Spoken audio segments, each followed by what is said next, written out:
자, 그러면 여론조사를 하나 더 보는 것으로 이어가도록 하겠습니다. KBS 여론조사고요. 한국리서치에 의뢰한 조사인데요. 25일부터 27일까지 실시한 조사입니다. 휴대전화 전화면접 조사고 자세한 내용은 마찬가지로 중앙선거 여론조사 심의위원회를 참조하시면 됩니다. 이 조사에 따르면 윤석열 대통령 국정 운영에 대해서 부정평가한 응답자가 60%였는데요. 정당 지지도를 보니까 민주당이 56%, 국민의힘이 12%, 조국신당이 6%, 개혁신당 5% 이렇게 나왔습니다. 그러니까 이걸 좀 정리를 하면 대통령에 대한 부정평가가 민주당 지지로 모두 흡수되진 않았다. 뭐 이런 결론을 낼 수가 있다고 하는데 다들 어떤 해석을 좀 내놓으시겠어요? 그 결론적으로 말씀드리면 이재명 당대표에 대한 비호감도가 이런 현상이 나타나지 않았나라고 첫 번째로 짚어볼 수 있고 두 번째로는 민주당의 공천 갈등 분란 그리고 이재명 당을 만들려고 하는 것이 아니야라는 의구심 때문에 여러 가지로 대통령 국정운영 평가에 대해서 부정적으로 평가하는 분들도 대안으로서 민주당을 선택하기가 선뜻 손이 안 가는 것 같아요. 그래서 분산이 되어 있다. 그래서 이 부분이 민주당에서 이번 총선을 대단히 어렵게 치를 수밖에 없지 않겠느냐라고 좀 전망할 수밖에 없고요. 이 여론조사에서 우리가 계속 일관되게 유지되고 있는 포인트와 약간의 변화가 된 포인트가 있어요. 그걸 좀 짚어봐야 되는 게 저는 항상 그러잖아요. 중도층 여론을 봐라. 중도층 여론은 변함이 없어요. 대통령 잘하고 있다 27%. 못하고 있다가 69%예요. 그래서 중도층은 아직도 대통령에 대한 부정평가가 높은데 거기서 매우 잘못하고 있다가 50% 이하로 떨어졌어요. 네, 한 41% 정도로 나오더라고요. 그런 것을 보면 지금 여권에서 캠페인을 하고 대통령을 좀 뒤로 감추고 한동훈 비대위원장 앞세워서 선거 캠페인을 하는 것이 어느 정도 지금 먹히고 있다. 그리고 대통령이 민생 문제에 좀 집중하는 부분도 일단은 강력한 반대층을 완화시키는 효과를 나타내고 있다. 그렇게 봐야 될 것 같아요. 그럼 이제 비호감도가 중요하다 이런 말씀 늘 하셨는데 그게 좀 떨어졌다는 결과로 해석할 수 있잖아요. 그럼 민주당 입장에서는 정권 심판론 계속 얘기하기 힘들어진 거 아니에요? 그러니까 이제 민주당의 지지율을 보면 좋지 않은 신호는 맞죠. 그렇지 않습니까? 이제 수치를 판단하는 게 아니라 흐름 자체가 계속 좋지 않아지고 있습니다. 특히나 이제 서울을 보면 뚝뚝 떨어져요.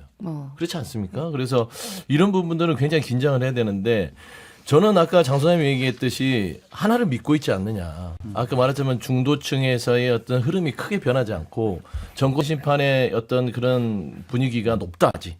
그렇기 때문에 무엇을 하더라도 결국에는 선거의 승패는 정당 지지율의 득표로는 가지 않습니다. 하지만 결과는 중도층이 어떤 표심으로 작용하느냐가 선거의 성패를 가른다고 봤을 때는 아직도 정권 심판에 이 기저가 깔려 있다. 라고 그걸 너무 맹신하는 것 같아요. 그러나 선거라는 것은 정말 일주일을 남기는 것도 뚝이 무너질 수 있는 것이거든요. 그래서 저는 그 관리가 중요한데 현재까지 민주당의 총선에 임하는 전체적인 관리력은 상당히 좀 부족하다라고 스스로 반성할 수밖에 없습니다. 어떤 부분 조금 역대 선거를 보면 사실은 중간 평가니까 정권 심판론이다 이렇게 조금 느슨하게 볼 수 있는데 사실은 이제 쭉 선거 결과를 보잖아요. 이제 민주화 이후에 혹은 뭐 92년부터 제가 기억하기로는 그러니까 24개월 이내에 치러진 선거 대선 이후에는 전부 여당이 승리합니다. 전부. 예, 근데 3년 차라고 하는 마법이 지금 약간 걸려 있는 거예요. 25개월 차에 열리는 총선입니다. 예, 아니 실제로 그렇잖아요. 그래서 3월 대선이었으니까. 그래서 사실 3년 차일 때는 정권 심판인데 굉장히 2년 차에 가까운 3년 차거든요. 그러다 보니까 사실은 원래는 이 정도면 아직은 밀어주기 여론이 또 가능한 거예요. 시점상. 근데 다만 이제 지방선거 때 한번 밀어줬고 잘 못하는 거 아니까 심판론이 커지는 건데, 그러니까 뭐냐면 5년이니까 2년 6개월 지나야 중간평가가 좀 되는 거잖아요. 그러니까 사실은 이게 되게 묘한 이런 적이 없었죠. 이제 앞으로는 이렇게 반복될 수 있지만 그동안은 이런 적이 없었기 때문에 요 미묘한 시점에서 그동안은 사실 정권의 무능이나 잡음으로 인해서 이게 정권 심판론이 먹혔는데 야당 전반적으로 뭐 저희까지 포함해서 좀 지지부진한 면목을 좀 있다 보니까 그리고 이제 상대적으로 제가 봤을 땐 여당이 제일 잘할 수 있는 걸 하진 않았어요. 근데 죄송합니다. 제일 잘하는 걸 하진 않았지만 잡음 자체와 소음 자체를 줄인 것만으로도 반사 이익을 많이 얻었다. 이렇게 좀 보는 거거든요. 그러니까 최측근 공천이 적었느냐. 글쎄요. 전 이것도 아닌 것 같고 그다음에 예를 들면 김건희 여사가 완전히 사라졌거나 사과했느냐. 글쎄 그것도 아닌 것 같고 그럼 뭐 유승민 대표 같은 비주류를 완전히 포용했냐. 그게 아니란 말이에요. 이 세 가지를 했으면 훨씬 더 여당이 치고 나갔을 텐데 그게 아닌데 다만 상대적으로 야당에서 뭐 각종 분열이나 탈당 이런 문제들 잡음이 많게 되면서 실제로 이 아젠다를 못 가져온 것 같다라는 생각이 듭니다. 그러니까 아까 이제 민주당은 어떻게 해야 되나요? 예, 질문 드리려고 질문 했어요. 예. 좀 주셨던 것 같아요. 근데 이제 어떻게 해야 되냐면요. 두 가지인 것 같아요. 지금의 공천 잡음 자체를 빨리 잊어먹게 만들어야 됩니다.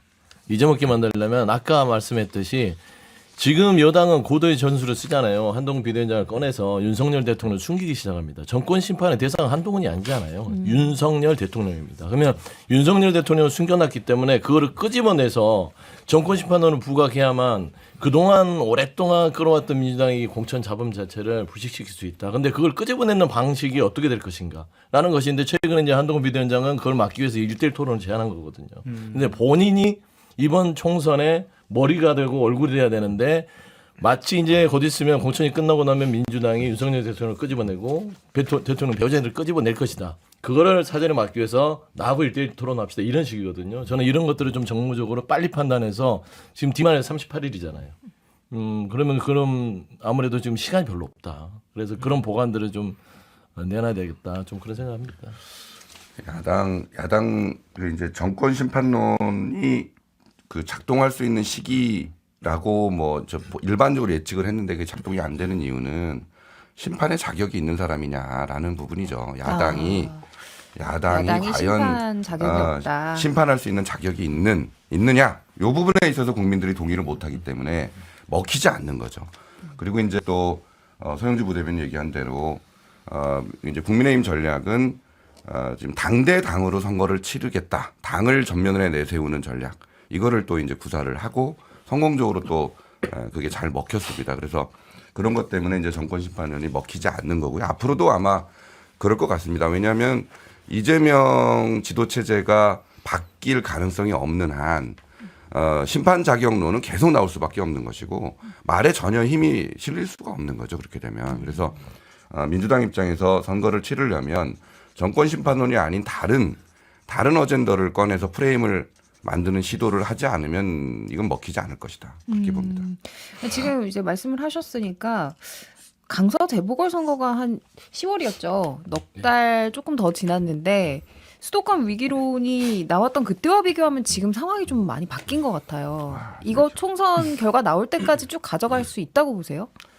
그러니까 이거는 이제 관리의 진짜 문제입니다. 그러니까 그 강서 보궐선거 때 어느 정도였냐면 제가 이제 우리 지역의 시구위원들 다 같이 해서 지원 유세를 갔었는데 거기에 이제 그 핵심 중에 한 분이 빨리 가라 그러더라고요. 빨리 가라고 돌아가라고.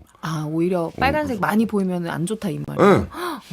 네. 그러니까 그때 그 전략이 잘못됐다라는 얘기들은 많이 있었잖아요. 그 후보가 외롭게 혼자 조용히 그렇게 치는. 그다음에 이제 정권과의 연계성을 그렇게 강조하지 않았어야 된다. 근데 실책이었다.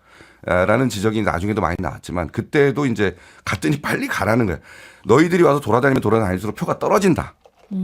그래서 저희도 갔는데 차 한 잔 마시고 왔다니까요. 이제 그럴 정도로 굉장히 분위기가 안 좋았어요. 그런데 이제 결과를 까 보니 그 이준석 대표가 맞춘 것처럼 돼 있지만 사실은 이제 파다했죠. 여의도 연구원 조사도 예측이 돼 있었고 많게는 20% 진다는 얘기까지도 있었거든요. 근데 결국은 크게 져서 그게 이제 우리 국민의힘한테는 근데 약이 됐고 민주당한테는 독이 될 것이다라는 또 예측도 있었어요. 근데 이제 그랬죠. 사실 그대로 됐죠.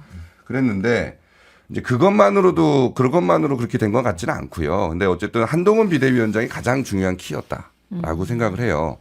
선거를 뛰는 입장에서 제가 2020년도에 미래통합당 시절에도 제가 선거에 뛰어봤잖아요. 근데 후보 입장에서 제일 그때 그 열받고 분통 터졌던 일이 후보들을 일선에 내보내놓고 지도부가 계속 잡음을 만들어내는. 그게 제일 힘들거든요. 후보 입장에서는. 이거 어찌 뻘밭을 걷는 것 같은 그런 느낌이 들거든요. 근데 그때 2020년도에 미래통합당 국민의힘 전신이 그랬어요. 그래도 결국은 이제 선거 2주 남겨놓고 김종인 비대위원장 체제로 바뀌지 않습니까? 결국은 이제 참패했죠.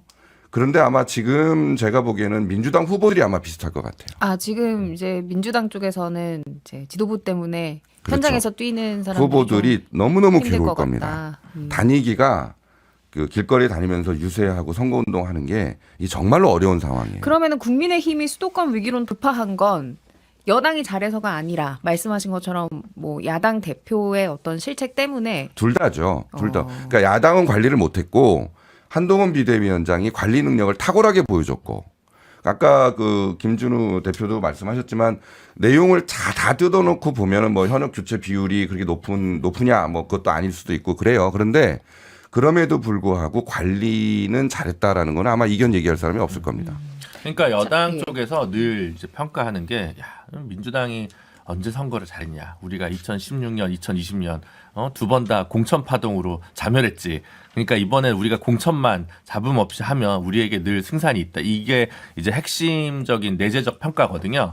그러니까 이제 그거는 어쨌든 간에 뭐 잘 된 거죠. 어떻게 비교적. 제가 봤을 때는 공천 안 받아야 되거나 컷오프 돼야 될 사람들이 그대로 남아있는 게 꽤 보이지만 뭐 그게 김건희 특검법 때문일 수도 있고 여러 가지 있겠지만 어쨌든 뭐 그걸 떠나서라도 잡음은 적게 냈으니까 감동은 없지만 그게 하나 있죠. 하지만 정권 심판론이 완전 사라졌냐. 그건 또 아닌 게 그러면 후보들이 당당하게 공보물에 윤석열 대통령과의 찍은 사진을 넣을까요? 저는 그럴 것 같지는 않습니다. 예. 그러니까 정권 심판론을 비껴가기 알겠습니다. 위해서 한동훈 네. 비대위원장이랑 찍은 사진을 차라리 넣겠죠. 그러니까 서영주 부대변인님 반론이 지금 필요한 상황이긴 한데요. 네. 광고 시간이 다 돼서 네. 광고 듣고 와서 바로 광고도 듣겠습니다. 중요하죠. 네.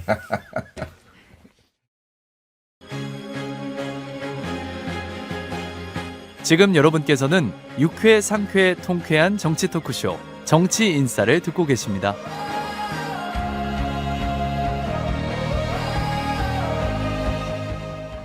네, 3월 3일 일요일 정치인싸 2부 시작하도록 하겠습니다.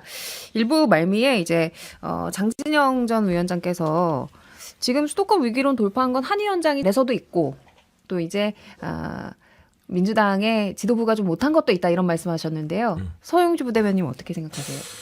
민주당 지도부가 못한 부분이 있다는 인정할 수 있겠으나 한동훈 비대위원장이 잘했다는 말은 인정할 수는 없죠. 한동훈 위원장은 뭐를 잘했냐면 몰래 숨어서 한 건 잘했어요. 숨어서 예전에 학교 다닐 때 몰래 숨어서 담배 피우고 그러잖아요. 안 피는 척하고. 한 위원장이 그랬다는 건 근데 예를 아니고 그런 들면 것처럼 그런 거죠. 얘기해주세요. 한동훈 비대위원장이 그런 거예요. 지금 속살을 들여다보면 안에서 정말 안 좋은 일들을 많이 하고 있습니다. 본인은 겉으로는 공정하고 쇄신하고 혁신하고 새로운 인물들을 하는 것 같지만 정작 다 들여다보면 윤심과 한심이 합작해서 본인들 사람 다 심었고요. 현역 다 그대로 해놨고요. 뭐 주진우, 이원모 이런 분들 다 아닌 것처럼 쇼를 하다가 결국에는 다 좋은 데 꽂잖아요. 이런 것들입니다. 그다음에 뭐 돈봉투 의혹이 있는 정모 의원, 그다음에 상임위에서 그 관련 그 기관들한테 돈 받았던 박모 의원, 그다음에 실형 받았던 정모 의원, 그다음에 비가 오는 수현장 가서 비 왔으면 좋겠다 사진 잘 찍게 하는 김모 의원, 이런 분들 수두룩박두하게 다 그냥 공천을 줬어요. 그런데 겉으로만 우리는 공정합니다. 우리는 쇄신하고 있습니다. 이거거든요. 그러니까 한동훈 비대위원장이 성공하는 거는 얼굴 마담 역할은 잘한다. 몰래 숨어서 하는 거는 잘한다. 하지만 민주당이 의외로 공천하면서 잡음이 있다 보니 그걸 반사이익을 받는 거예요.